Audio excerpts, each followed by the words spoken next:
afternoon, everyone. I'm Go Local Live contributor Chelsea Gay here in the Navigant Credit Union Broadcast Center with our weekly segment of what is happening in Rhode Island. And I know so many of you guys out there are dog lovers, and this Monday and Tuesday is the 2019 Westminster Dog Show. So you guys are going to love my first guest, Wesley Coburn, an expert at dogaday.com. Wesley, thank you so much for joining me this afternoon to weigh in on predictions for this year. Thank you for having me. So Wesley, I mean, your background, you were a sports writer, you work for a site that's part of a big conglomerate of sports writing sites, and love dogs, so now you're sort of the go-to expert alongside a couple others at dogaday.com. So talk to me a little bit about this site and kind of the things that you're covering on a daily basis. Okay, well, at Dogaday, we're the fan-sided network site for everything canine related. So we're a mix of sports, entertainment, and lifestyle. Basically, if it's related to dogs in any way, we cover it.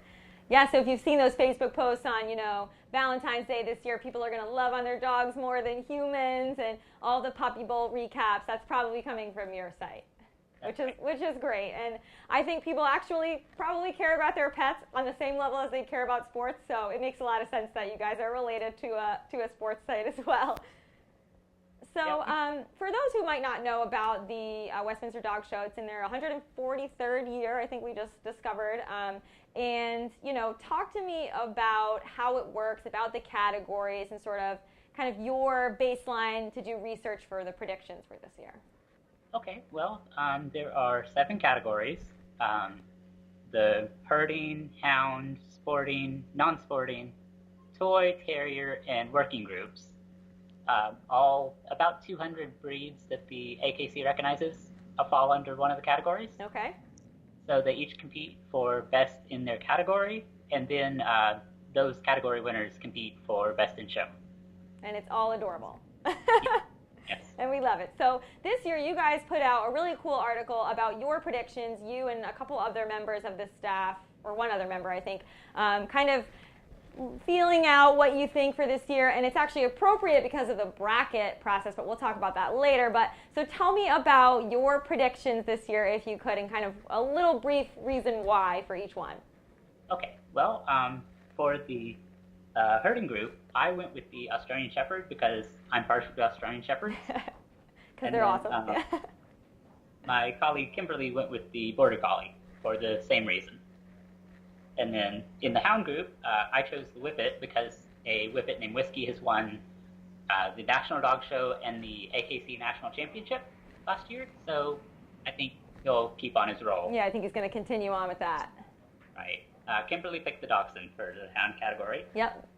For the sporting category, I picked the Irish Setter because I enjoyed reading Jim Cleggiard's novels about a group of Irish Setters in the dog show world. Yep. And then Kimberly picked the Lab because they've been the most popular breed for almost 30 years. In the non-sporting category, I picked the French Bulldog because a French Bulldog won this category at the AKC National Championships in December. Okay. And then Kimberly picked the Chow Chow because it's one of her favorite breeds. Yep. You got to go with the favorite breed in some cases. Definitely. In the terrier group, I picked the Wire Hair Fox Terrier because I don't know, I just like the shape of their face. Yeah. And then Kimberly picked the Staffordshire Terrier, which is kind of pit bull. Yeah, big, sturdy dog. Right, definitely. Then in the very not sturdy dog category, the toy group, I picked the Shih Tzu, just because they're small and fluffy, and those seem always to do well pretty. dog. Yeah, well received. Yes, and then Kimberly picked the Pomeranian for that category. Okay, awesome. And so this year, as part of, we got to talk about Best in Show. Yeah, obviously, I forgot to bring up the biggest one. I think the Whippet will continue his reign. So you are going with the Whippet this year.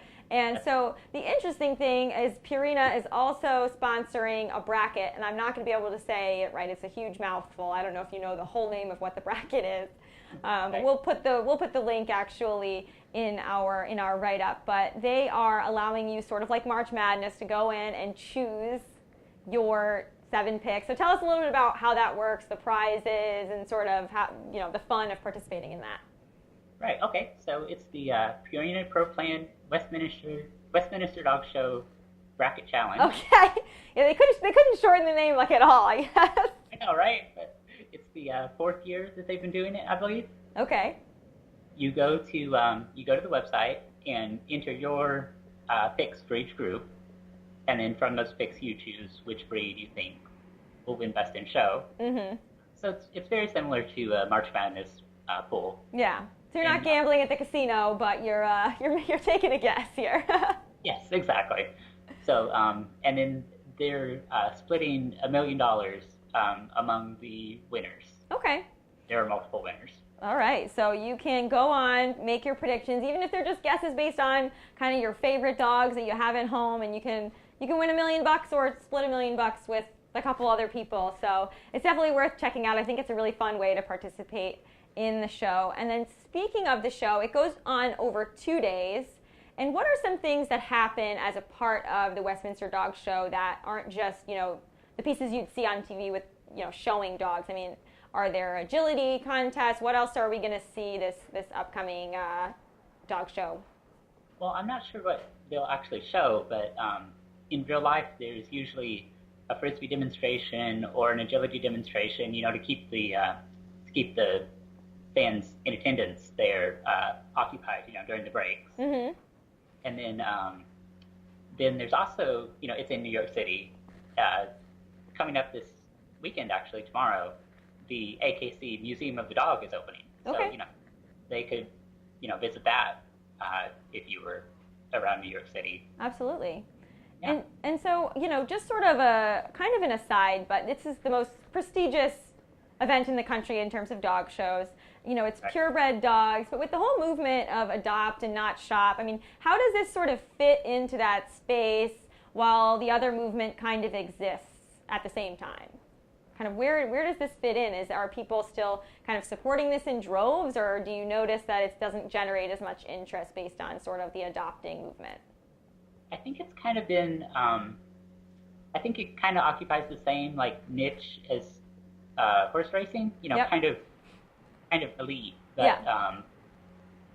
So I think that's sort of higher class. Yeah, so there'll always be kind of a spot for people to display purebred dogs because just the history of it, I guess. The history and just you can't take your eyes off some of these dogs that look like all different types of things and are groomed very interestingly as well. So on a cuter note, we just wrapped up the Puppy Bowl this past week, and I loved your article kind of outlining it. It's really great. If you go to dogaday.com, I think it's still on the homepage. But, give us, I mean, I know it already happened. It's not really news at this point, but I'm just curious to see if some memorable moments that you recognize from the Puppy Bowl this year. Okay, well, it's on Animal Planet. It's an annual event. It's basically a parody of the Super Bowl where two teams of puppies, quote, play a football game. Yep. They're really into it. They are. So Team Rough was able to get a huge lead in the fourth quarter, and they held off a furious comeback by Team Fluff to win by a 59-51 score. Wow, and that was like an overtaking because they haven't won before, correct? Well, they have, but it's been about 3 years. Oh, so this is a 3-year comeback. Yes. For Team Rough versus Team Fluff, which, again, so cute. We actually had the Puppy Bowl dogs on Go Local, representing Rhode Island last year, so it was a great time, and I believe all of the dogs got adopted. I think that's usually always the case because the purpose is to get all these dogs adopted, and they did, so successful year outside of the win, which is really great. So anything else you can tell us this year that we should watch out for at the dog show? Anything that you're specifically excited for as you tune in before we sign off? Well, you get the chance to see you get to see every single breed that the AKC recognizes, so there's super rare breeds, there's the breed that you might have sitting on your couch. Yeah. It's a great way to see all the different types of dogs that there are and get acquainted at least with some of their characteristics. Yeah. And do you happen to know if there's any new introductions of dogs this year that were not recognized last year? I think there are 2 new breeds. Okay. One is from Norway and has an unpronounceable name. Yep. I don't remember anything about the other new breed. Well, they're probably both unpronounceable names. I mean, at this point, coming up with a new dog is pretty difficult, so we'll have to look that one up. Well, Wesley, thanks so much for tuning in with your predictions for this year, and we hope everybody goes out, go online, participate in the bracket, do it with your friends. You could win $1 million. So I know I'll go on and vote for what I think are the cutest dogs, which is probably not the best way to go, but I'm still going to do it. But Wesley, thanks so much for joining us and giving us your insight into this year. And guys, don't go anywhere. We'll be right back. We're going to talk about a new Axe bar that just opened in Rhode Island. So we'll be back in a couple minutes to talk about that. Don't go anywhere.